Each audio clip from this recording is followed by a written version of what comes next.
We all know when it's NFL pro season that you see players getting voted for on Instagram and Twitter and all over social media, as well as you hear about the busts and the snubs every single year. But have you ever wondered how the NFL Pro Bowl actually works and what is the difference between an NFL Pro Bowler and an All-Pro? Well, this is the video for you, so make sure to give this video a thumbs up or a thumbs down because it's your thumb, and let's go ahead and get into it. So the NFL Pro Bowl actually started in 1938, but it was the NFL champions versus a team of all-pro players. The current format of the NFL Pro Bowl started in 1950 as the AFC and the NFC played each other in a match in the LA Memorial Coliseum, which the AFC beat the NFC 28-27. So one of the biggest issues that people have with the NFL Pro Bowl is how these players are chosen. And it's really interesting because the NFL chooses these Pro Bowls by a mixture of coaches' votes, players' votes, and fans' votes. And as each one of these all carry the same value of 1/3, which makes up the NFL Pro Bowl list. There are 88 player spots for the initial NFL Pro Bowl roster. And then after this official roster is announced, then they add alternates who could take the place of these players if someone is in the Super Bowl, they are injured, or just straight up say, I don't want to come to the Pro Bowl. But what makes the Pro Bowl controversial as well as unique is that they are the only professional sports league to use these three factors to make up their Pro Bowl athletes. As the NFL was the first league to use fan voting online in 1995, and it's not like the NFL doesn't get a lot of fan votes, as I'm pretty sure if you're on Twitter, you see so many of these graphics going around that are promoted by players, their teammates, as well as the teams in which they play on. And in the 2020 NFL Pro Bowl season, there were 84 million fans who voted in the NFL Pro Bowl. So it's not like it's only 5 weird internet trolls who are doing this. They're getting a lot of participation from fans. The second piece of the NFL Pro Bowl voting is the players. And when I think about this, I truly think about when you were in kindergarten and you were voting for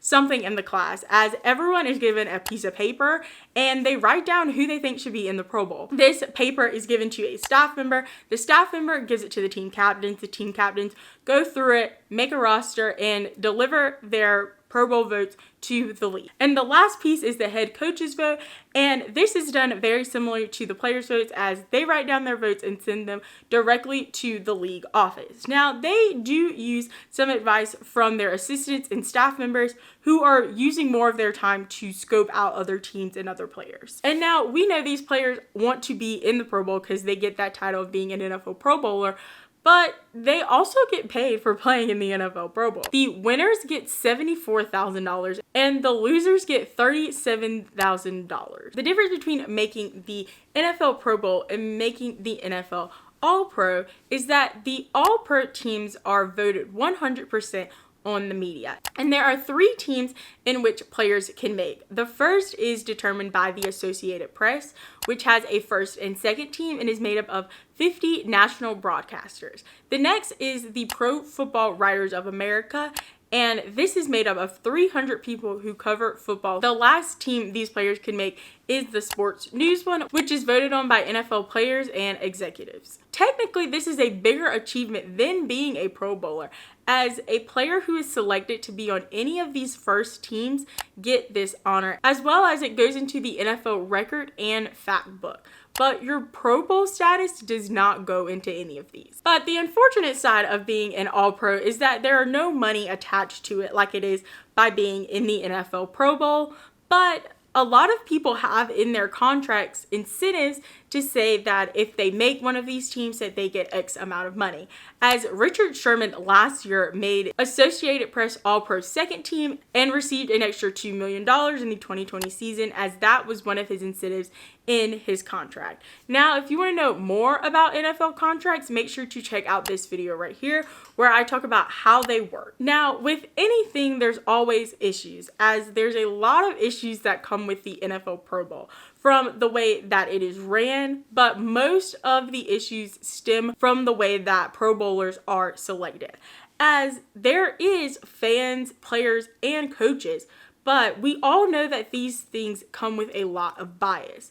And many people have suggested a lot of ideas, from having a computerized system that determines things to even the playing field, to even just eliminating fan votes in general. And one of the other biggest issues with the NFL Pro Bowl is that a lot of people choose not to watch because it's not really a football game. As if you ever seen the NFL Pro Bowl, these guys are not moving in their fast, high-flying style, as no one wants to get injured or possibly injure someone else in a game that is more like a scrimmage. As there's rules in the Pro Bowl that really hinder players from doing certain things. For example, there is no intentional grounding penalty within the NFL Pro Bowl, as well as no one can sack a quarterback except linebackers. Well, now that you know so much about how the NFL Pro Bowl works, make sure to check out this video right here where I talk about how the NFL makes money. Make sure to check out the How the NFL Works Simplified playlist, as I talk about all things